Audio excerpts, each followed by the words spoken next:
Bonjour à toutes et à tous, bienvenue dans la Taverne du Gamer. Je suis Sid, accompagné de Kira comme d'habitude. Est-ce que tu as passé une bonne semaine, mon cher Kira ? Salut, oui, j'ai passé une bonne semaine, grosse semaine de travail, donc du coup je n'ai pas pu, m'occuper pleinement sur mes passions, on va dire, mais j'ai quand même fait 2-3 petites choses. J'ai testé la démo de Daimer 1994. Tu sais, alors certains diront ce Resident Evil Wish qui est sorti il y a quelques années, donc on reste toujours dans la même ambiance. Moi je sais que j'avais beaucoup aimé le premier, toi t'avais plus de réserve. Exactement. Donc on reste vraiment dans le même moule, ça reste un jeu indépendant et ça se ressent. J'ai essayé également Exoprimal, qui est dispo sur le Game Pass depuis 2 jours là au moment où on enregistre. T'es motivé, hein ? Ouais, pareil que j'ai pas vraiment trouvé ouf. Je pense que les mecs ont dû prendre de la drogue à mon avis pour faire ce jeu. Le côté vague de dinosaures et exosquelette moche, bon c'est pas mon délire. Sans parler du gameplay à la Lost Planet qui a 15 ans de retard. Bon, c'est moi perso, je next, je n'y jouerai pas, je pense. Et toi, qu'est-ce que t'as fait de beau ? FF16 toujours, hein, voilà. Ça c'est la Arlésienne depuis 4 semaines maintenant que j'y suis. Je suis en train de le platiner, donc c'est pour ça que ça prend du temps. Et il faut évidemment préparer notre chronique qui va arriver tout bientôt. On garde le teasing plutôt pour la fin d'épisode. Et sinon, j'ai rejoué à Mario et les lapins crétins. Tu sais, le tactical RPG. Carrément, ouais. Sparks of Hope que j'aime beaucoup et j'avais pas tout à fait fini, il me restait un dernier chapitre que là je suis en train de clore en prévision justement d'une chronique aussi qui va arriver. Donc voilà, j'ai joué tranquillement. Petite semaine aussi pour moi. Mais en tout cas, on a préparé un podcast. Est-ce que tu peux nous dire le sommaire du podcast aujourd'hui ? Alors oui, on va parler donc de plusieurs choses. On va parler un petit peu d'Xbox et des innovations côté Microsoft, de l'officialisation d'une news qu'on a eue il y a quelques temps sur un jeu Marvel. On va parler également de Sony qui nous donne des news enfin de sa manette pour les gens en situation de handicap. On va parler de Call of Duty, ce qui n'arrive pas souvent dans le podcast, et un autre rachat de studio. Donc ça, c'est pour la partie news. Pour le test de la semaine, ça sera Agatha Christie, Hercule Poirot, The First Case. Donc c'est moi qui vais le tester. Et en sujet, on parle de Final Fantasy, The Lost Stranger. Écoutez, on espère que ce programme vous plaira. Comme d'habitude, il a été fait avec passion en tout cas. Donc vous nous direz. Et en attendant, générique, Kira ? C'est parti.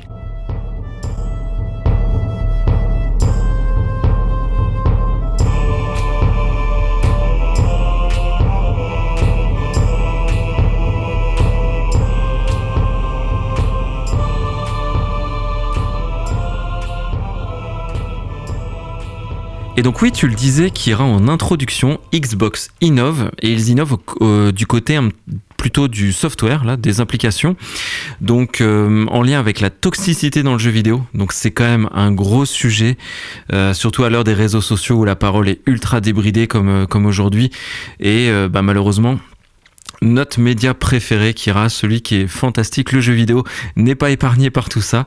Quand on joue en ligne, il y a du harcèlement, il y a des insultes, c'est horrible. Des remarques sexistes, enfin bref, il y a de tout, il y a à boire et à manger. Évidemment, par contre, il y a des gens qui se comportent toujours très très bien, faut pas faire d'amalgame avec les joueurs.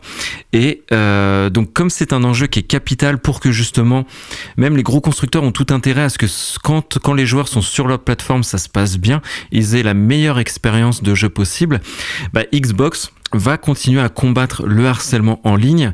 On avait déjà parlé un petit peu ensemble en chronique de gros studios développeurs qui avaient pris des initiatives avec l'intelligence artificielle, avec les détections des algorithmes pour rechercher les vulgarités, les insultes, etc. Et là, Microsoft propose le voice reporting, donc qui permettra aux joueurs d'enregistrer les 60 dernières secondes, ils disent, d'une conversation. Donc il faut que ce soit très instantané. Dès qu'on est victime ou témoin d'une scène comme ça de harcèlement, cyberharcèlement ou remarques déplacées, etc.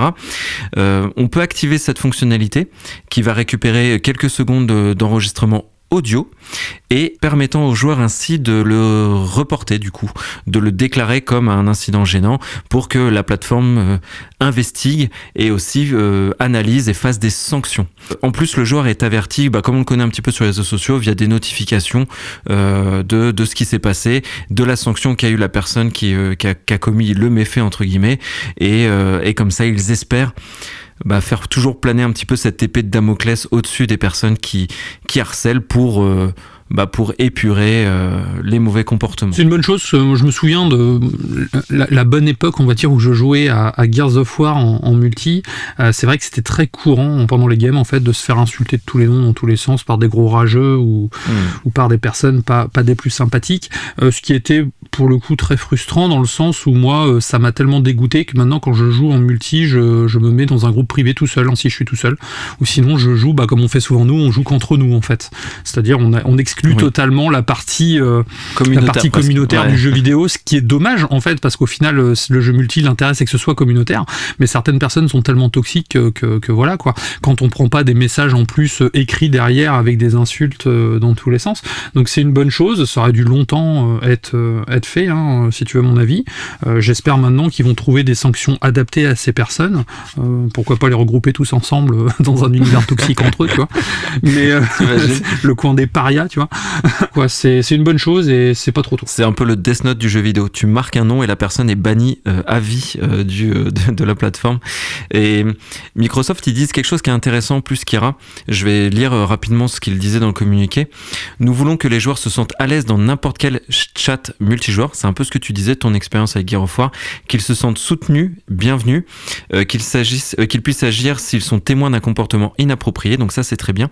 Et la fonction, ils expliquent, elle est conçue pour qu'elle soit en plus facile à utiliser, très intégré dans le jeu, et aussi que ça gâche pas l'expérience de jeu, que ce soit pas un dispositif qui soit intrusif.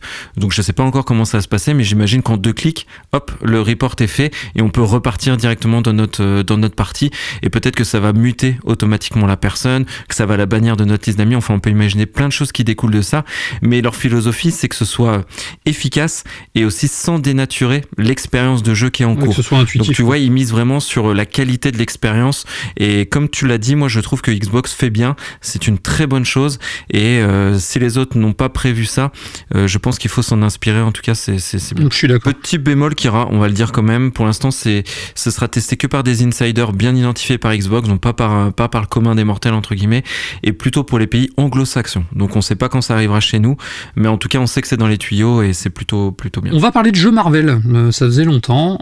Pourquoi ? Parce que je sais pas si tu te souviens, lors d'une news en fait, où on avait donné des informations sur les futurs jeux Marvel à sortir. Donc on avait parlé d'un jeu Iron Man de Electronic Arts, qui est développé par Motive Studio, et derrière il y avait énormément de rumeurs sur un jeu Black Panther. Donc ça a été officialisé, donc Electronic Arts annonce Black Panther, donc de Cliffhanger Games. Ce sont des anciens de chez Monolith Studio qui vont diriger ce jeu solo, donc basé sur un scénario original. Après Avengers, les Gardiens de la Galaxie, Midnight Suns, Spider-Man et prochainement Wolverine ou Spider-Man 2, donc les jeux de la maison des idées, on le vend en poupe en ce moment, avec plus ou moins de succès, il faut le dire, car il faut quand même se rappeler que malgré Spider-Man qui cartonne, mais comme Jaja, Avengers, Midnight Suns, les Gardiens de la Galaxie ont été quand même de gros échecs. Certains à raison, comme Marvel's Avengers, ouais, d'autres plus dommageables, car les Gardiens de la Galaxie étaient quand même excellents, c'était ton tout premier test, rappelle-toi. Oui, c'est vrai. Et même si j'avais des réserves sur Midnight Suns, c'est un jeu que j'ai beaucoup apprécié, surtout c'est un jeu que je refais quand même de temps en temps, 1 ou 2 games, tu vois, donc ça prouve que le jeu a quand même marqué, mine de rien. Ce qu'il faut savoir, moi je me questionne, c'est est-ce que Black Panther est suffisamment porteur pour garantir un succès ? Bonne question, à voir. Ouais, c'est une bonne question. Toi, tu connais vraiment beaucoup mieux les chiffres du box-office que moi. Je crois qu'en tout cas, en termes de cinématographiquement parlant, voilà, je sais pas pourquoi j'ai sorti ces mots, je crois que ça cartonne Black Panther. Enfin, au cinéma, c'est très très populaire. Alors, au cinéma, le premier avait passé le $1 milliard, avait cartonné, c'est vrai, et c'est un personnage qui était beaucoup apprécié. Le deuxième a vraiment moins bien marché, je crois qu'il est arrivé aux alentours de $700 millions, donc pour des budgets à 300 patates, c'est pas assez, clairement. Surtout après la raz-de-marée du premier, puis tu sais, il y avait toute une histoire avec l'acteur principal qui est décédé, du coup qui a été remplacé dans le 2, donc c'était un peu un film hommage, mais les gens ont boudé le film, et c'est vrai que je me baladais dans une librairie cette semaine, je regardais les comics, et c'est vrai que les comics Black Panther, il y en a pas tant que ça en fait, donc ça marche peut-être énormément aux États-Unis, je pense, ou dans d'autres pays, mais en tout cas pour la partie française, il y a 2-3 choses, mais ça me paraît pas être le super-héros le plus le plus attrayant, on va dire, et surtout le plus populaire.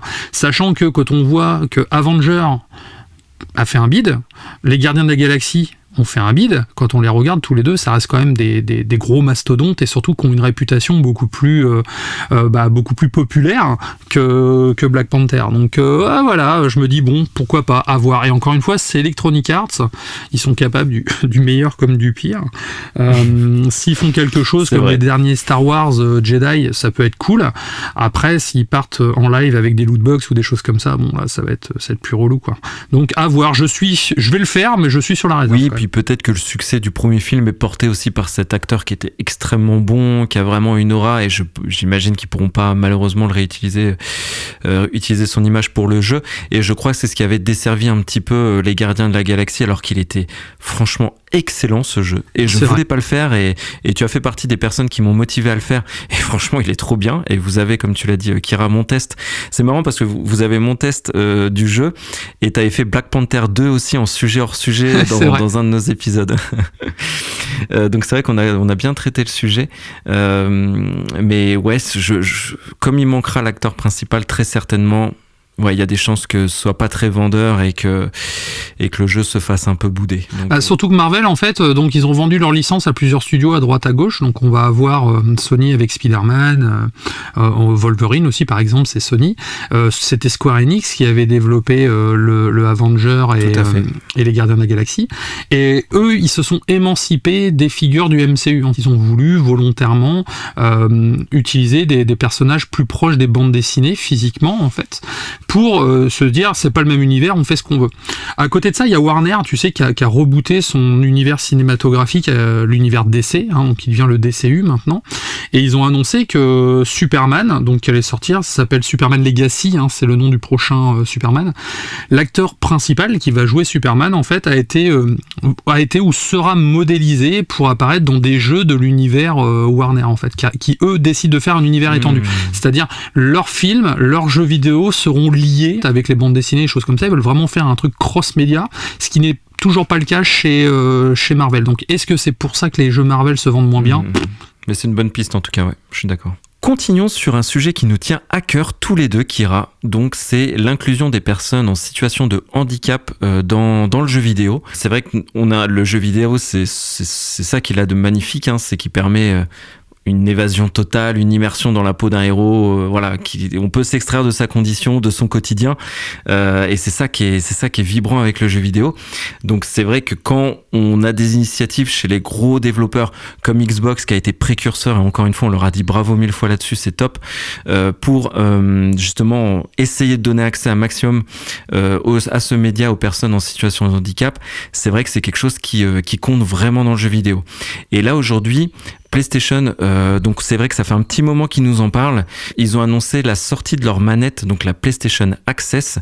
Donc comme je l'ai dit, développé 50 développements quand même. Donc c'est vrai qu'on a souvent dit que PlayStation ont pris du temps, mais il faut se rendre compte que j'imagine, oui, c'est un gros sujet de développement. Sur le PlayStation Blog, ils expliquaient que l'équipe de développement pour cette manette était composée justement de personnes spécialisées, et heureusement tu vas me dire, dans ce type de handicap, pour faire une manette la plus ergonomique possible. Donc c'est vrai, quand on la voit, elle a un design assez particulier, donc dans ma condition en tout cas, je peux pas juger si elle sera adaptée ou quoi, mais en tout cas PlayStation assure que elle le sera, et ça c'est une très bonne chose. Donc pour une sortie prévue cette année, donc le 6 décembre 2023, donc les précommandes commencent à partir du 21 juillet et le prix qui ira donc 89,99€, donc 90 €, le même prix que la manette adaptative contrôleur de chez Xbox. Donc moi personnellement, franchement, je trouve ça cher. Après, encore une fois, je doute pas des coûts de développement, je doute pas que c'est technologiquement ça va peut-être plus loin qu'une DualSense parce que peut-être plus contraignant, mais je me dis que le coût de l'accessibilité, il devrait être, presque s'ils font pas de marge dessus, ce serait un très beau message à envoyer aux personnes justement qui ont du mal à avoir accès aux jeux vidéo aujourd'hui. Et donc cette manette, elle permet de paramétrer 30 profils différents, 30 profils de combinaisons différentes. Donc j'imagine que tu adaptes un profil en fonction, potentiellement de ton handicap bien sûr, mais aussi du style de jeu. Tu vas pas jouer un jeu de course comme tu joueras un jeu de combat, j'imagine, si je suis d'accord. Si tu es atteint d'un handicap. Tu peux régler les sticks, changer aussi la forme du stick. Tu peux activer les commandes aussi, ça c'est pas mal j'imagine, encore une fois, mais tu peux désactiver certaines touches pour éviter les clics accidentels, si par maladresse ou autre. La possibilité aussi de faire un combo entre cette manette et la DualSense. Donc en tout cas, enfin moi de ma fenêtre, ça me paraît évidemment très complet. Mais en tout cas, si on a des auditeurs qui sont dans cette situation et qui ont une expérience là-dessus, n'hésitez pas à nous la partager. On en fera le relais en podcast parce que Kira, voilà, on l'a dit, c'est un sujet qui est important pour nous et je trouve que c'est des initiatives qui vont vraiment dans le bon sens. Je suis d'accord. Autant sur le jeu vidéo, dernièrement, je trouve qu'il y a beaucoup de choses qui sont vraiment pas terribles, qui sont un peu pourries et toxiques. Autant sur la partie inclusivité, c'est quand même vraiment cool, que ce soit les gens, même les gens dyslexiques, les gens daltoniens, les gens avec des handicaps physiques plus conséquents ou non. Vraiment, le média s'adapte à tout le monde et maintenant on le retrouve sur énormément de jeux et pas que les AAA. J'ai vu même beaucoup de jeux AA ou indépendants vont avoir un système d'inclusivité et de petits réglages à faire dans les menus pour que tout le monde puisse y retrouver son compte. Et ça, c'est vraiment une très belle chose. Là, l'intérêt de cette manette qui a mis certes du temps à sortir, mais au moins si elle peut s'adapter à tout le monde, qu'elle soit vraiment personnalisée aux personnes qui jouent tout simplement, là c'est vraiment essentiel et c'est cool. Et j'ai trouvé aussi, encore une fois, c'est de ma fenêtre et peut-être pas le mieux passer pour en parler, mais qu'en tout cas ils ont sorti 2 designs, même Microsoft, je me suis intéressé beaucoup à ce qu'ils ont fait avec leur manette Adaptative Controller, qui permet justement de brancher tout un tas de périphériques en fonction, encore une fois, du handicap. Et celle de Microsoft est super jolie, c'est une petite planche je la trouve très jolie. Le design de PlayStation aussi, il est atypique, on connaît PlayStation dans le design, mais en tout cas ils ont sorti là aussi quelque chose d'atypique. Enfin, j'ai vraiment le sentiment qu'ils investissent et qu'ils essaient de faire les choses bien. Et c'est une très belle initiative et ça c'est de l'inclusivité vraiment comme on l'aime et ne jamais mettre personne de côté, ça c'est vraiment important. On va parler de Call of Duty, donc on est sur un sujet totalement différent là, c'est sûr. Bien que vu le nombre de joueurs qui jouent à Call of Duty, le type de manette peut être un accessoire très important en tout cas. Pourquoi on va parler de Call of Duty? Déjà parce que il y a eu un leak dernièrement, alors un leak, j'ai regardé, c'est vite fait, du Call of Duty qui est prévu pour cette année. Donc c'est pendant le NBA Summer League qui se tenait à Las Vegas du 7 au 17 juillet 2022. Un événement à huis clos a été organisé par Activision et a permis à certains joueurs professionnels donc de NBA de découvrir le prochain Call of Duty. Des images du jeu ont depuis été dévoilées sur les réseaux sociaux, donc des images prises à la volée, faisant monter la hype autour de cette nouvelle édition du mastodonte de Activision. Certains ont même poser leurs mains sur ce fameux jeu vidéo et ont eu l'occasion de tester une bonne partie du mode solo et du multijoueur en fait, ce qui prouve que le développement du jeu est quand même très bien avancé. Donc la sortie est quand même prévue pour novembre comme tous les Call of Duty. Les premières impressions partagées sur les réseaux sociaux sont plutôt positives, donnant envie aux fans d'en savoir plus sur cet opus très attendu. A priori, donc encore une fois, le scénario serait très prometteur et une ambiance très immersive. Sur les premiers retours, il semblerait que le scénario de ce nouveau Call of Duty en fait particulièrement intéressant et prenant, avec des rebondissements inattendus et surtout des mécaniques de jeu différentes. Les décors et les environnements présentés dans les images qui ont fuité témoignent également d'une volonté de proposer une expérience de jeu toujours plus immersive et réaliste. Ce qu'il faut savoir, c'est que le premier Call of Duty est sorti en 2003, donc ce qui en fait de cet épisode l'épisode des 20 ans en fait. C'est pour ça que je voulais en parler. Alors nul doute que l'éditeur mettra les petits plats dans les grands pour pouvoir préparer son anniversaire dignement. On le sait tous, Call of Duty c'est un mastodonte, c'est une grosse saga, c'est quelque chose qui marche énormément, bien qu'elle a perdu de sa superbe depuis quelques temps. Mais malgré tout, est-ce que tu sais, je vais te poser 2-3 questions, est-ce que tu sais combien il y a de jeux Call of Duty? Alors, je peux te dire combien il y a de Final Fantasy, mais Call of Duty. Mais c'est vrai que c'est pas notre spécialité, donc non, franchement, je sais pas. Attends, je vais dire un chiffre quand même. Il doit y en avoir beaucoup. Inclus les éditions mobiles ou pas? Alors non, sans les éditions mobiles justement, parce que là il y en aurait eu énormément. On va rester sur les jeux canoniques en fait, donc c'est-à-dire les jeux qui sortent sur les consoles de salon et sur PC. 15 ans. Il y en a 19. Donc sur 20 ans... Ouais, j'étais pas mal. Ouais, t'étais pas mal. Sur 20 ans, il y en a quasiment un par an, en fait. Donc Call of Duty, sur 19 jeux, c'est 320 millions de ventes. Donc ce qui est quand même un peu vénère. Le jeu le plus vendu, c'est le Modern Warfare, le remake, qui est sorti en 2019. Alors c'est pas le remake, c'est un reboot qui est sorti en 2019, qui s'est vendu à 30,4 millions d'exemplaires. C'est 4 studios de développement qui alternent pour sortir les jeux. Donc en moyenne, alors avant ils avaient 2 ans de développement par jeu, là ils sont arrivés aux alentours de 3-4 ans, et dont une année blanche l'année dernière, on n'a pas eu de Call of Duty. Différentes époques, on va retrouver la Seconde Guerre mondiale, le Vietnam, la guerre froide, la période actuelle avec le Modern Warfare du coup, et le futur. Il y a également différents modes de jeu, on va retrouver les modes zombies qui est très très populaire, il y a également du Battle Royale en fait, avec le mode Warzone, qui est plus qu'un mode, qui est carrément un jeu free-to-play en fait, qu'on peut télécharger et jouer directement, avec énormément de guests plus ou moins pertinentes qu'on peut avoir dans le jeu.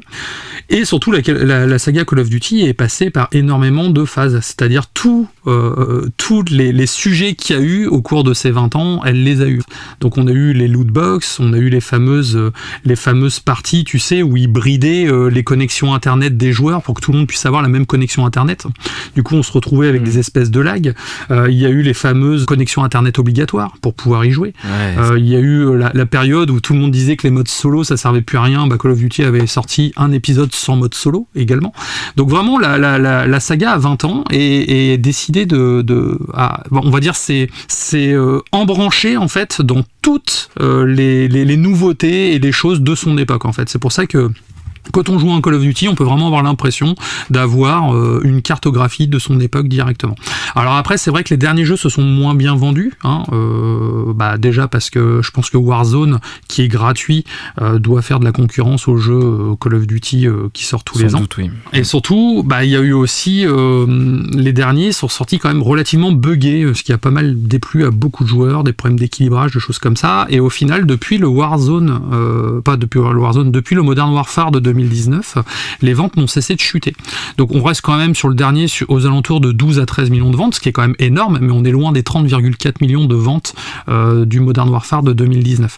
Donc on comprend pourquoi Microsoft est si attaché à vouloir racheter Activision Blizzard, déjà au moins pour récupérer cette licence, et on comprend que cette licence fait partie des griefs que Sony avait envers ce rachat.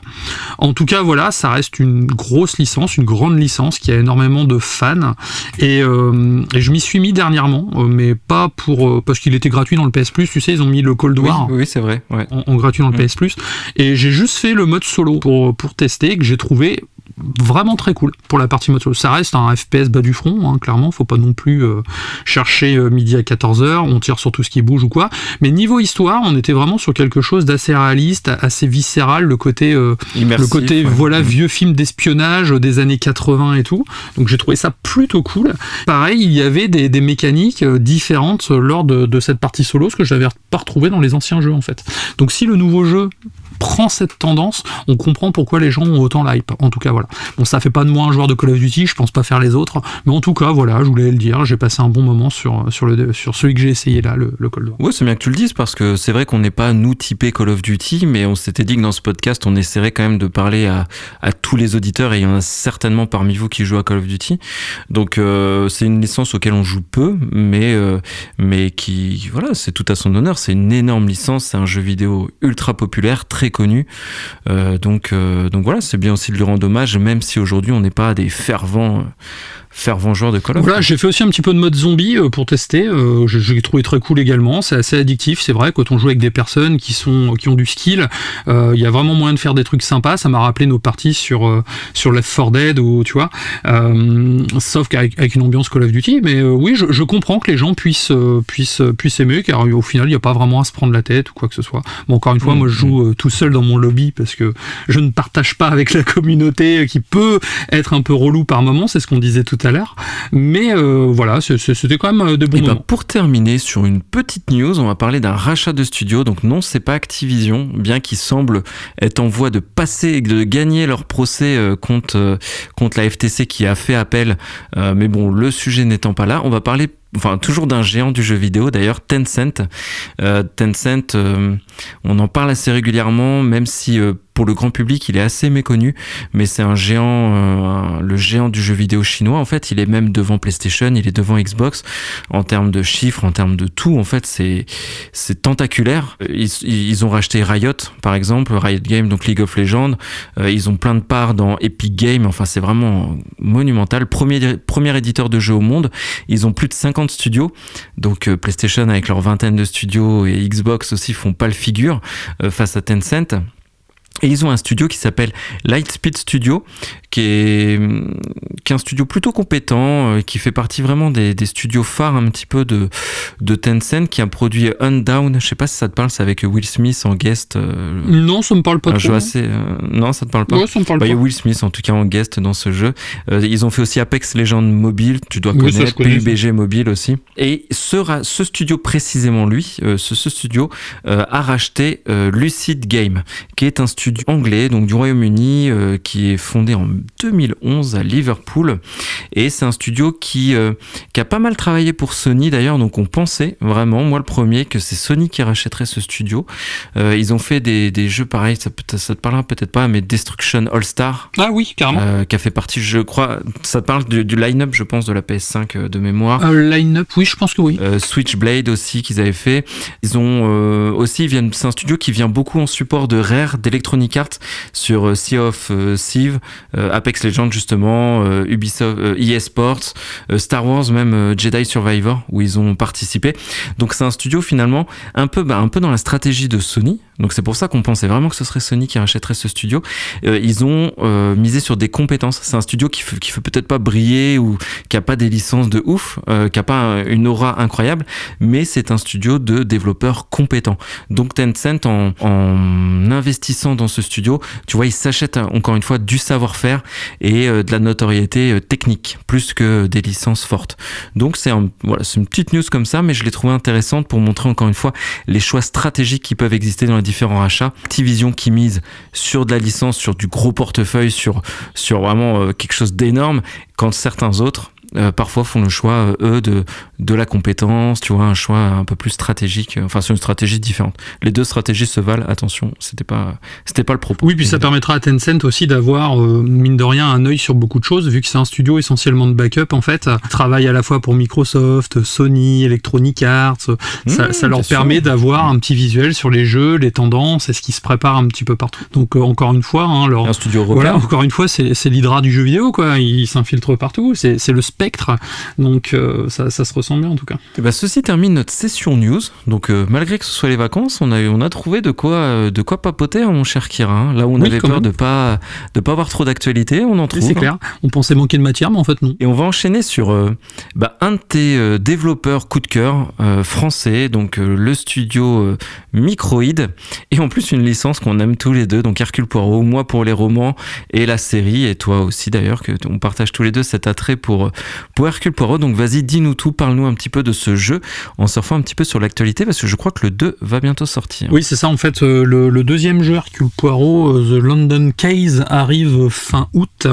J'avais envie de me remettre sur le premier qui était sorti, alors pas le premier, parce qu'il y a ABC Murder qui était sorti avant, mais vraiment le premier de ce nouveau cycle qui est Hercule Poirot The First Case, donc bien sûr adapté des romans d'Agatha Christie. C'est un jeu qui est sorti le 28 septembre 2021. Un jeu d'enquête bien sûr, développé par Blazing Griffin et édité par Microïd. Donc c'était sorti à l'époque sur PC, PS4, Xbox et Switch, partout. Donc l'avantage c'est que si vous voulez mettre la main dessus, vous pouvez le trouver très aisément. C'est vrai que comme toi, j'aime beaucoup Hercule Poirot, j'aime beaucoup les romans d'Agatha Christie. En général, j'aime beaucoup les whodunit, en fait, tout ce qui est le c'est qui a tué, tu vois. Donc le c'est qui a tué. Ouais, c'est ça exactement. Donc voir ce genre de choses, donc même pareil, j'aime beaucoup tout ce qui est Columbo, les Sherlock Holmes. Enfin, j'ai toujours été très très intéressé par ce genre d'histoire, donc forcément un jeu sur Hercule Poirot c'est comme un jeu sur Sherlock Holmes. Pour moi ça reste, on va dire, une obligation au moins de le tester. Au niveau de l'histoire, donc je vais faire un pitch assez rapidement, car c'est un jeu en fait qui va enchaîner pas mal d'enquêtes, donc je vais juste faire un petit synopsis assez succinct. C'est un jeu d'enquête et d'aventure qui vous emmène au début de la carrière du détective Hercule Poirot, donc quand il est tout jeuneau, alors qu'il est invité à la réception de la famille Van der Bosch, un meurtre est commis. Oh mon Dieu, c'est original. Votre rôle, trouver le coupable, mais également percer les secrets et rivalités cachées des différents invités. Au niveau de l'ambiance, donc on est vraiment du Hercule Poirot, mais ça m'a beaucoup rappelé aussi le film À couteau tiré avec Daniel Craig qui est sorti il y a quelques années. D'ailleurs, il y a la suite Glass Onion qui est sortie sur Netflix, que je vous recommande également. Et on se retrouve dans cette ambiance très anglaise, un petit peu délectable, que j'apprécie beaucoup. Le jeu, donc, nous plonge dans les débuts de carrière de Poirot, nous permettant de découvrir comment il est devenu l'enquêteur si brillant que nous connaissons tous. C'est un jeu captivant qui plonge les joueurs dans un univers mystérieux et intrigant de ce célèbre détective belge. Avec son atmosphère, le jeu parvient à recréer l'ambiance caractéristique des romans d'Agatha Christie. L'un des points forts du jeu réside dans son scénario, qui est bien construit, et ses intrigues assez complexes. Nous incarnons donc un jeune Hercule Poirot qui fait aussi des erreurs, car il commence tout juste, on va dire, dans le métier, et qui devra résoudre une série de mystères, de meurtres, en utilisant le sens de l'observation, la logique et sa capacité de déduction. Les énigmes sont variées et stimulantes, offrant une situation intéressante, mais d'une complexité quand même toute relative. Par moments, je l'ai trouvé assez simple, un peu simple, assez logique. Voilà, c'est ça. On est loin quand même des point and click de LucasArts de l'époque. Hein. On est vraiment sur certaines suites logiques, mais ça n'empêche pas que ça reste passionnant à jouer de toute manière. Les graphismes, donc c'est de la 3D isométrique, c'est propre sans être incroyable, hein, mais ça recrée finalement les décors de l'époque. Les manoirs élégants aux rues traditionnelles de Londres, il y en a vraiment pour tous les goûts, et on a cette impression de feuilleter une vieille bande dessinée avec des textures qui des fois tirent un petit peu vers un peu le cel shading, mais surtout vers l'aquarelle. Les personnages sont bien modélisés, ils bénéficient tous bien sûr de doublages français de qualité qui ajoutent une dimension réaliste aux interactions entre les protagonistes. La jouabilité est fluide et intuitive, offrant une expérience de jeu agréable et immersive, car les mécaniques de recherche d'indices, de résolution des puzzles et de regroupement d'informations en fait correspondent parfaitement à l'esprit d'enquête, et surtout ça nous permet de nous intégrer en fait dans la psyché de Hercule Poirot.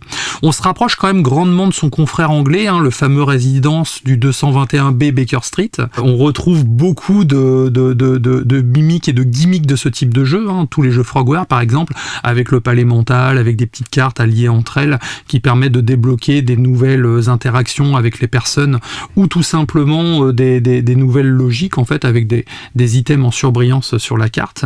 Ça reste du classique, mais c'est du classique bien fait en fait. En termes de gameplay, ça ressemble beaucoup à Disco Elysium. Donc après, bon, bien sûr, Disco Elysium étant un très gros chef-d'œuvre, ce n'est pas comparable, mais ils se sont beaucoup inspirés aussi de Disco Elysium, et en fait, par moment, on retrouve ces fulgurances qui en font un très bon jeu. Le jeu, de plus, propose une excellente durée de vie, avec plusieurs cas à résoudre, garantissant ainsi une expérience riche en rebondissements et en surprises. Tout au long du jeu, on se sent vraiment comme Poirot. On utilise sa perspicacité légendaire pour démasquer les coupables. On a un système de réponses multiples hein, quand on va interroger les personnes. Et on peut par moment retrouver le Poirot qu'on connaît du Crime de l'Orient Express, par exemple, ou de Mort sur le Nil, un petit peu hautain et imbu de lui-même, en fait. Et on sent que la personne a conscience de ses capacités et de ses qualités. Et ça, c'est très délectable dans certains dialogues. En conclusion, pour moi, Agatha Christie, Hercule Poirot, The First Case est un jeu qui séduira les amateurs de mystère et d'enquête policière. Avec son scénario captivant, ses énigmes stimulantes et ses personnages délicieux, il offre une expérience de jeu engageante et divertissante. Que vous soyez fan d'Agatha Christie, d'Hercule Poirot ou tout simplement d'enquête intrigante, ce jeu mérite certainement votre attention, car il rend un hommage respectueux à l'héritage d'Agatha Christie, en restant fidèle à l'esprit des romans originaux. Il permet aux fans de se plonger dans l'univers de l'autrice et surtout de vivre un roman de manière interactive. Et ça fait du bien d'avoir des jeux comme ça, on va dire, sans prise de tête, dans le sens où ça reste, ça reste très logique, il n'y a pas une difficulté énorme, mais surtout très agréable à jouer. C'est-à-dire, moi je me surprenais à faire des parties de une demi-heure, 3/4 d'heure, 1 heure max, en revenant le midi pendant ma pause déjeuner par exemple, ou le soir, ce qui m'évitait d'enchaîner enchaîner, comme Final Fantasy où tu commences à jouer, t'en as pour 4 heures. Là au moins ça me permettait d'avoir des petites parenthèses. Et ce côté stimulant de l'enquête, de voir telle personne, se dire ah oui, lui il est peut-être un peu bizarre ou non. Enfin, on a vraiment cette sensation de participer à un vrai whodunit. Donc pour ça, je vous le recommande.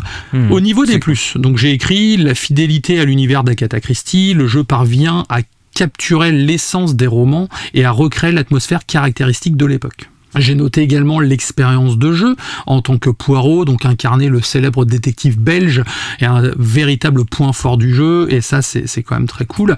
Les scénarios proposés dans le jeu sont bien construits et comportent des intrigues assez passionnantes et l'atmosphère très immersive. En revanche, il y a quand même quelques moins, et au niveau des moins, celui qui peut le plus gêner, c'est la répétitivité dans les phases d'enquête et de résolution des puzzles. Ça, au fur et à mesure que vous allez avancer dans le jeu, en fait, on va s'apercevoir que les patterns sont souvent les mêmes et ça peut vous sembler familier au fil du temps, ce qui entraîne une certaine lassitude. Il y a une sorte de cycle. Exactement. De cycle dans le gameplay, c'est ça, ça revient. C'est ça. Ça manque, on va dire, de nouveautés ou de changements vraiment drastiques d'une enquête à l'autre. Une fois qu'on a compris les mécaniques, après ça roule tout seul. L'interface utilisateur également que j'ai trouvé parfois peu intuitif et assez complexe. Après voilà, c'est l'appréciation de chacun. Moi j'ai trouvé ça assez léger. Le manque de défis pour les joueurs expérimentés, donc si comme moi vous êtes familier avec les enquêtes policières et les jeux d'énigmes complexes, vous pouvez trouver ça un peu simple et manquant de difficulté, en tout cas. Et pour finir, j'ai trouvé ça assez daté techniquement. Donc voilà tout ce que j'ai à dire sur ce jeu que j'ai malgré tout beaucoup aimé et j'ai pris un réel plaisir à le faire. Je pense que sur Switch ça peut être cool aussi vu que c'est un jeu 3D isométrique, ça peut être sympa de le jouer aussi en portable quand on est dans le train ou quoi. Donc je saurais aussi vous commander le mode nomade. Je pensais à ça justement, ce que j'aime beaucoup dans la proposition de Microïd là justement, c'est, enfin tu vois, tu m'as tout de suite captivé en termes d'histoire quand tu parlais que c'était Hercule Poirot jeune, un petit peu ses débuts qu'on découvre avec un peu plus de faiblesse que le Hercule Poirot ultra intelligent qui réussit tout. J'aime bien ce côté-là un peu genèse de la légende que l'on connaît. Quand les médias font ça, en plus sur un média différent de celui qu'on a l'habitude, je trouve que c'est particulièrement brillant en termes d'idées scénaristiques. J'aime beaucoup. Après, je pense qu'ils ont trouvé la formule parce que la formule est vraiment sympa. Alors, ce qui est marrant, c'est que Sherlock Holmes Chapter 1 est sorti la même année que Hercule Poirot's The First Case, et tous les deux sont des sortes de reboots qui reprennent sur les jeunes années des deux enquêteurs, ce qui est assez drôle parce qu'au final je pense pas que les studios se soient concertés, mais on a vraiment eu deux propositions dans le gameplay très très différentes. Le premier avait un monde ouvert en fait, le deuxième c'est des petites zones ouvertes, et du coup ça change tout également. Donc tu le sais, moi dernièrement je me suis lassé des open world, j'en ai même un peu marre. Se retrouver dans un jeu avec des zones beaucoup plus restreintes, comme Disco Elysium du coup, et ça c'est vraiment top. Et encore une fois je le compare avec Disco Elysium. Pourquoi ? Parce que qui est sorti juste avant, et on sent que le studio s'est pas mal inspiré de ce jeu-là dans ses mécaniques, et ça marche super bien. Je pense que s'il continue comme ça, faudrait qu'il densifie un petit peu les énigmes, ils peuvent vraiment faire quelque chose de sympa. En tout cas, le prochain, j'ai hâte d'y jouer et je le ferai, je pense, dès sa sortie. Oui, et moi, tu sais, on en parlait juste avant d'enregistrer parce que j'ai préparé les miniatures avant, j'avoue, pour le podcast. Je te disais que franchement, graphiquement, il a une sacrée patte, je trouve, le jeu. Alors techniquement, tu l'as dit, c'est peut-être de la plus petite production, enfin tout dépend souvent des budgets, mais en tout cas artistiquement j'aime beaucoup le design d'Hercule Poirot, j'aime beaucoup comment les décors, tout, enfin je trouve que c'est vraiment soigné et ça c'est assez flatteur, tu vois. J'ai trouvé quand j'ai fait mes vignettes et tout, je me dis tiens c'est vachement joli quand même ce jeu, et ça rendait tout de suite très bien. Donc ça aussi c'est un élément, tu vois, qui m'a séduit dans le jeu. Je regardais ce qu'avait fait le studio de développement, en fait ils ont fait essentiellement des jeux d'enquête comme ça, mais pas dans ce style là. À chaque fois c'était des jeux plus style rechercher des objets cachés, tu vois. Et quand je le compare à ABC Murder qui était sorti juste avant, que je m'étais quand même un peu emmerdé parce que je l'avais trouvé assez mou et pas très intuitif, même au niveau de l'histoire, j'avais trouvé ça très léger, quoi. Et là, on sent vraiment que le studio qui a récupéré la licence a fait quelque chose avec passion, en fait. On sent qu'ils ont compris le personnage, l'univers et l'ambiance. Et là-dessus, oui, c'est clair, c'est un petit jeu, mais c'est cool aussi les petits jeux comme ça qui permettent de changer, fait avec passion et sans vraiment, il n'y a pas ce côté gros blockbuster où ils vont avoir une pression énorme ou quoi. Là, les mecs, ils ont fait leur petite petit épisode d'Hercule Poirot, et puis voilà, c'est parti, quoi. Et ça, c'est cool. Oui, c'est ce qu'on dit souvent de Microïd, parce qu'on a eu l'occasion de traiter pas mal de leurs news, ou enfin surtout de la news Goldorak, j'avoue, parce que je suis ultra fan de Goldorak. et pour le festin des loups, justement, qui arrive, c'est ce que j'avais un petit peu ressenti en regardant les interviews des personnes qui ont travaillé, c'est que Microïd, j'ai l'impression qu'il mise un petit peu tout là-dessus, c'est faire les choses avec passion. C'est qu'on maîtrise notre sujet, on connaît Goldorak, on connaît Hercule Poirot, et on va livrer quelque chose qui va respecter en tout cas les fans et les personnes qui apprécient cette licence. Encore une fois, indépendamment du gameplay, indépendamment du budget, de la partie technique, sur l'œuvre en elle-même, je les trouve vraiment souvent très très respectueux de l'œuvre originale. Bah, tu le sais, j'attends beaucoup leur Tintin là, qui va sortir, qui sort en fin d'année. Oui, j'ai hâte de voir, et c'est vrai que bah oui, je suis souvent très conquis par leurs œuvres. Bon, certains sont moins bien que d'autres forcément, mais il y a toujours ce petit quelque chose qui fait que bah je sais pas, ça reste intéressant en fait. Bah, c'est la passion. Je pense que c'est vraiment cette petite touche qui fait qu'ils arrivent à nous toucher justement en plein cœur. Moi, je te dis, le festin des loups, Goldorak, tellement rempli de nostalgie, et on sent que c'est fait avec amour, donc ça change la donne. Donc ouais, c'est pour ça on suit de près ce que fait Microïd. On apprécie. Et ben pour continuer, on avait l'habitude de faire une session d'auto-promo. Au fur et à mesure du temps, on fait évoluer cette session. On va l'appeler, je sais pas, le comptoir des auditeurs ou quelque chose comme ça. On est dans une taverne après tout, mon cher Kira. Pour mettre les piliers de bar nous ont écrit. Exactement, c'est trop ça. Faudrait que je mette une petite musique derrière et tout. Mais en tout cas, on voulait mettre à l'honneur plutôt nos auditeurs qui nous contactent très régulièrement. Et voilà, mettre en avant des petits messages qu'on a reçus sur Messenger, sur Twitter, sur bref, à gauche et à droite. Est-ce que tu as des petites anecdotes à donner justement, et des petits big up à faire à nos auditeurs, mon cher Kira? Ah, des petites anecdotes, oui, je vais en avoir. J'aime bien surtout, c'est savoir quand ils nous écoutent en fait. Ça me fait toujours rigoler. Je connais une personne qui est toujours en train d'écouter pendant qu'il fait à manger, par exemple. Donc on accompagne ses repas. C'est vrai, quoi de mieux qu'accompagner un repas dans une taverne? Ça reste un moment intéressant. Il est raccord, il est roleplay. C'est l'auditeur roleplay. Ouais, exactement, c'est ça. Après, on a des personnes qui écoutent au travail, du moins sur le route pour aller au travail, ou dans le train, ou même en faisant leur travail également. Donc on n'espère pas trop vous perturber avec nos blagues pourries. Donc ça, c'est quand même aussi sympa. Puis on a certains auditeurs aussi qui nous donnent des conseils, ou des sujets qu'on pourrait éventuellement traiter, ou des news qu'on pourrait voir. Là, cette semaine, on m'a demandé si j'avais une réaction sur la jaquette du nouveau jeu, le remplaçant de FIFA. Je me souviens plus du nom. C'est eSport Football. eSport FC, c'est ça, tout à fait. Donc je suis d'accord, c'est dégueulasse. On a l'impression, ça ressemble beaucoup aux Sims, mais c'est vrai que c'est ce que tout le monde dit, mais c'est vrai en fait. Ils ont mis tout le monde en image de synthèse. Il y a une photo de Zinedine Zidane où, enfin, c'est Zinedine Zidane bourré, c'est un sosie raté. Enfin, c'est dégueulasse quoi. Donc bon, ça c'était mon petit retour par rapport à ça. Mais voilà, donc on est très friand de ce genre de retour. C'est rigolo, ça fait chaud au cœur, et surtout faut pas hésiter quoi. Ouais, c'est carrément. Et puis comme tu dis, on aime bien savoir quand vous nous écoutez. Petit big up à Gaëtan qui nous a écrit cette semaine en nous disant qu'il nous écoutait en livrant, je crois, des colis. Et big up à lui. J'avais aussi Redstorm, une auditrice qui m'avait suggéré de faire en news le fait que, tu sais, quand tu as une PlayStation, enfin un compte PlayStation 5, tu peux avoir Apple TV offert pendant 6 mois encore. L'offre est encore en cours. Et on traite, c'est vrai, souvent de séries Apple TV+, tous les deux, parce qu'on adore. Donc sachez-le, la news est passée. Donc profitez-en. Si vous avez une PS5 et que vous n'avez pas encore de compte Apple, 6 mois d'abonnement offert. C'est valable, bon plan, merci. Ouais, bon plan, exactement. Et pour finir aussi, on a beaucoup de nouveaux auditeurs en ce moment, donc on termine toujours. C'est notre petit plaisir coupable, Akira et moi. On parle pas toujours de jeux vidéo, et là on termine sur nos sujets hors sujet. Donc là c'est un peu raccord quand même avec le jeu vidéo, puisqu'on va parler de Final Fantasy Lost Stranger, donc qui est une série, un manga en 10 tomes, encore en cours. Ah oui, quand même. Ce qui est intéressant, ouais, c'est encore en cours. Ce qui est intéressant à noter, c'est que c'est une sortie quasi simultanée avec le Japon. Donc au Japon, ils en sont à 10 tomes comme nous aujourd'hui. C'est édité par Manabook, sous la houlette, vous en doutez, de Square Enix. Le style de manga, c'est un shonen / isekai. Donc je sais pas si tu te souviens, Kira, ce que c'est isekai, mais je l'avais décrit, je sais plus pour quelle œuvre, franchement ça date un petit peu, mais c'est des personnes de notre monde à nous qui se retrouvent transportées dans un monde soit de jeux vidéo, soit imaginaire. Enfin bref, c'est une personne d'un autre monde qui atterrit dans un monde qui est pas le sien et que l'on suit. C'est ça un petit peu l'isekai. C'est scénarisé et dessiné par 2 personnes que je ne connaissais pas, 2 mangaka que je ne connais pas, donc je peux pas trop décrire. J'ai essayé de regarder quelles œuvres ils avaient fait, mais franchement j'ai pas trop trouvé. Et en termes d'histoire, Kira, c'est là que c'est rigolo. Tiens-toi bien. On suit 2 employés de Square Enix. Donc déjà ça m'a tout de suite fait marrer. C'est ce qui est noté, le synopsis que je vais donner là, c'est ce qui est noté derrière le premier tome, parce qu'évidemment quand il y a 10 tomes, l'histoire s'étoffe. Après ça spoil, je vais résumer que le début du premier tome.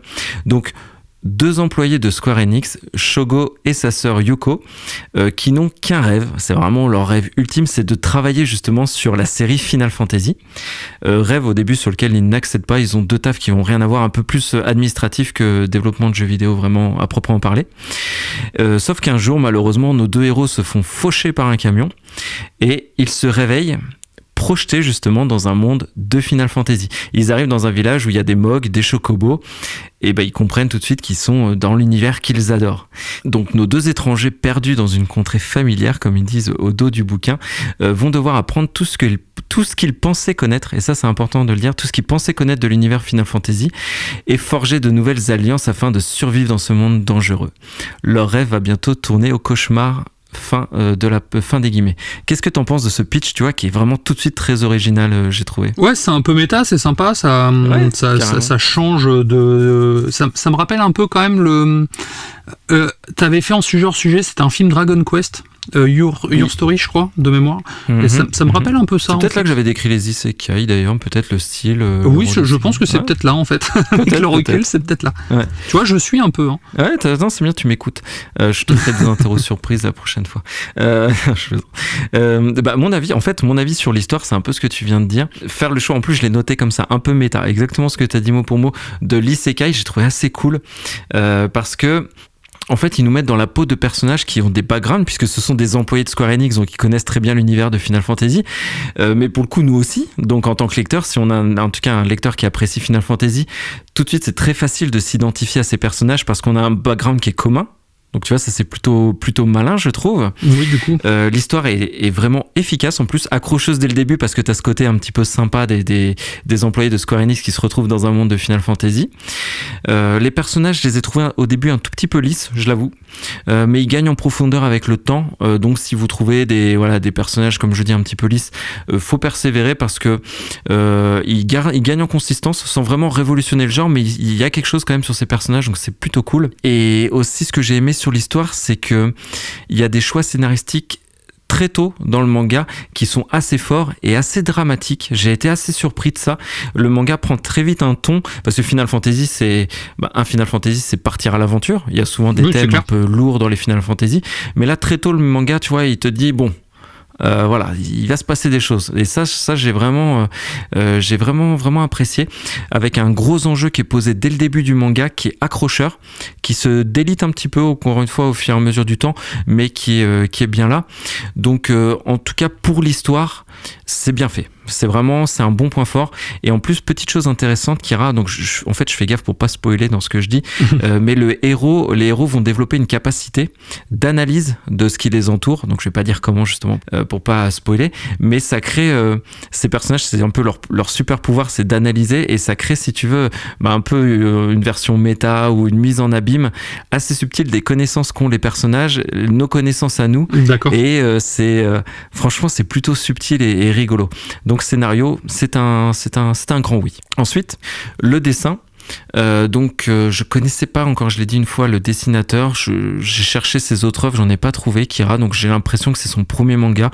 Je me trompe peut-être, corrigez-moi si c'est pas le cas, mais ça me semble possible parce que j'ai trouvé son style graphiquement, c'est assez scolaire, c'est soigné, c'est jamais vraiment magnifique, j'ai trouvé, mais c'est plutôt vraiment agréable et honnête. Par contre, parfois, je trouve, c'est pour ça que j'ai retrouvé ces défauts sur les premiers mangas, souvent de certains mangaka connus, c'est que ça manquait de lisibilité sur certaines phases d'action, et ça, c'est vrai que c'est dur à dessiner. Des pages aussi assez chargées, ils veulent en dire beaucoup, en montrer beaucoup sur certaines pages, et si tu veux, il y en a, certaines planches sont pas toujours très lisibles, mais c'est pour chipoter parce que franchement, le travail est propre. Je posterai sur les réseaux des images et vous verrez quand même, c'est... Oui, tout le monde n'est pas l'auteur de Berserk, c'est clair. Tout le monde n'est pas l'auteur feu, cet auteur en plus, Miura, qui nous a quittés, mais oui, lui c'était le plus grand parmi les plus grands. Et Final Fantasy, donc un manga Final Fantasy, qu'est-ce qu'on peut se dire légitimement, Kira? C'est les références. Est-ce qu'il y a des références? Donc oui, Final Fantasy Lost Stranger est un hommage complètement assumé à Final Fantasy, et ils ont poussé le vice en mettant 2 employés de Square, donc c'est là que j'ai trouvé que c'était génial. Le bestiaire y est, il y a des chocobos, il y a des pampas, il y a des bombos, les classes de personnages, c'est celles qu'on connaît dans les jeux. Les races sont les mêmes, bien qu'ils les ont renommées pour le manga, et on le devine très tôt, et c'est fait exprès pour envoyer un message aux lecteurs et à nos héros, c'est que vous connaissez Final Fantasy, mais attention, il y a des choses qui vont pas être celles que vous connaissez. Tu vois, exprès pour nous prendre à contre-pied. Et ça, c'est super malin. Mais sinon, il y a ces bardées de références. On retrouve le dragon des brumes de Final Fantasy IV. On retrouve une citation de Jidan de Final Fantasy IX. Et on le voit carrément. Il y a Jidan de dessiner, donc tu vois, c'est pleinement assumé. Qui dit a-t-on besoin d'une raison pour aider quelqu'un? Donc c'est une phrase très célèbre de Jidan qui est reprise dans le manga. Mais est-ce que c'est l'œuvre de fanservice par excellence? Pas vraiment, parce que comme je te le disais, régulièrement, les héros et les lecteurs sont pris à contre-pied parce qu'il y a des règles immuables qui existent dans les Final Fantasy, des sorts que l'on connaît, enfin tout plein de choses. Et là, ont été modifiés. Ouais. Parfois, la règle qu'on connaît n'existe pas. Dans le manga, dans ce monde-là, il y a plein de petits trucs qui diffèrent. Et du coup, ça surprend le lecteur, ça surprend nos héros. Et je trouve que ça, c'est ultra malin d'avoir fait ça. Et souvent, le manga s'en amuse. Ils reprennent des gros codes ultra connus de Final Fantasy et ben non, ça va être un petit peu différent de ce que tu connais. Et ça, je trouve que c'est vraiment très très pertinent. Je sais pas ce que t'en penses, mais cette idée-là, je la trouve vraiment brillante. Oui, quand c'est bien fait, c'est cool, tout à fait, je suis d'accord. Et ben là, c'est le cas. Et surtout sur un événement un petit peu majeur, central du scénario. Et donc pour finir, 2 mots sur l'édition. Donc c'est Manabook qui fait ça. Les volumes sont assez gros, plus de 200 pages. Quand même, oui. Les couvertures sont splendides, très colorées, avec le logo Final Fantasy en couleur brillante et tout. Il y en a pour son argent. Donc je crois que c'est 7€ et quelques. Franchement, j'ai pas trop regardé. Mais l'édition est très très belle. Donc en plus, ça fait vachement bien dans la collection. Et ça, c'est important. En conclusion, Kira, donc nous sommes, je l'ai dit, un peu dans l'archétype du jeu sous licence, enfin du produit sous licence, du manga sous licence. Il flatte vraiment les connaisseurs avec des références qui sont pertinentes et pleinement intégrées dans l'univers. Donc ça, c'est ce qui plaît et c'est cohérent. Donc vraiment là-dessus, beau gosse. Pour les non-initiés, quand on connaît pas Final Fantasy, et ben en fait on a une aventure d'heroic fantasy efficace, bien écrite, avec des termes forts qui sont en plus universels. Donc on parle, comme souvent dans les shonen, de l'amitié, de l'amour fraternel, parce que c'est un frère et sa sœur, le dépassement de soi. Le shonen classique, quoi. Exactement. Donc qu'on connaisse Final Fantasy ou pas, on n'est pas dépaysé, donc ça c'est bien. Donc je recommande vivement ce manga pour toutes les raisons que j'ai citées, je vais pas me répéter. J'ai passé vraiment d'excellents moments dessus. Les jeux FF, ce qu'on retrouve, enfin moi pourquoi j'aime cette licence, c'est que c'est comme je disais une invitation au voyage. Tous les jeux sont comme ça, sans exception je trouve, et ce manga s'est complètement intégré dans cette logique. Donc franchement, chapeau bas Square Enix et les auteurs, c'était vraiment un très très bon moment. C'est vrai que toi qui es fan de Final Fantasy, t'as l'air d'avoir vraiment kiffé en tout cas, donc du coup tu le conseilles vraiment à tous les fans de Final Fantasy. Oui, et tu vois, j'ai l'impression que c'est un petit cadeau que nous a fait Square Enix de faire cette adaptation bourrée de références et en même temps quali. On n'est pas sur un produit de fan service, on est sur un produit qui existe indépendamment de Final Fantasy, qui a cet esprit et qui est bien réalisé. Oui, c'est pas le genre de produit qui sert à faire de la pub, quoi. C'est vraiment quelque chose de travaillé, de vraiment de réfléchi. Oui. Bien que ça me fait rire ce que tu dis, parce que ils ont quand même un petit peu surfé Square Enix et Manabook, et ils ont eu raison, à la sortie de Final Fantasy XVI. Donc là, vous trouvez dans les magasins un combo des 2 premiers volumes, un acheté, un gratuit. C'est sorti en même temps que Final Fantasy XVI, et ils ont bien raison de le faire. Hein. Mais en tout cas, oui, le produit n'est pas purement mercantile, c'est vraiment une œuvre à part entière qui est de qualité. Et j'allais te donner une petite anecdote, Kira, t'offrant une transition sur un petit peu de teasing pour la semaine prochaine. Le directeur de la publication de ce manga, ce n'est autre que Yoshida, donc qui est le producteur exécutif de Final Fantasy XIV et Final Fantasy XVI. C'est lui qui a un regard, qui donne son aval un petit peu sur la direction que prend le manga, et il le voulait justement respectueux des fans, mais pas seulement, qui arrive à avoir son identité propre, et Yoshida y est arrivé. Et pourquoi, est-ce que tu peux nous dire pourquoi je t'offrais une transition sur la suite, mon cher? Parce que la semaine prochaine, déjà, on devrait tester Final Fantasy XVI. Oui. Test un peu différent, car on le fait tous les deux en parallèle. Donc bon, tu seras beaucoup plus loin que moi, parce que je ne l'aurai pas fini d'ici là, mais déjà, on pourra échanger pas mal sur le sujet. Carrément. Et on va avoir un sujet hors sujet en lien avec Final Fantasy également. Donc ça sera un épisode spécial, on peut dire, Final Fantasy. Complètement, tu peux le dire. Épisode spécial Final Fantasy. Il y aura peut-être pas de news, quoique j'ai trouvé quelques petites news sur lesquelles on pourra partager dédié à Final Fantasy. Mais voilà, on va faire un épisode spécial Final Fantasy la semaine prochaine. Donc j'espère que ça vous plaira. Et peut-être qu'Ira, ça nous donnera des idées pour faire d'autres épisodes dédiés à une licence ou à un jeu phare en tout cas, qu'on ferait en parallèle. Parce que là, c'est l'occasion, comme toi tu le fais, moi je le fais. Oui, tout à fait, c'est clair. Donc si vous avez des idées, surtout, n'hésitez pas à nous les soumettre. Et nous, à partir de là, on s'arrange et on s'adapte. Je te laisse le mot de la fin, si tu veux, pour conclure après ce teasing de la semaine prochaine. Alors déjà, pour commencer, si ça vous a plu, n'hésitez pas à liker, commenter, partager l'épisode. N'hésitez pas également à nous mettre 5 étoiles sur les apps de podcast. Donc, comme on dit à chaque fois, ça fait racolage, mais ça marche, donc on y va, en tout cas. Merci à vous de nous avoir écoutés, en vous souhaitant une très bonne semaine, et puis bon courage si vous travaillez, si vous faites la cuisine ou si vous faites le ménage. On vous accompagne et ça nous fait plaisir en tout cas. Ciao, à la semaine prochaine.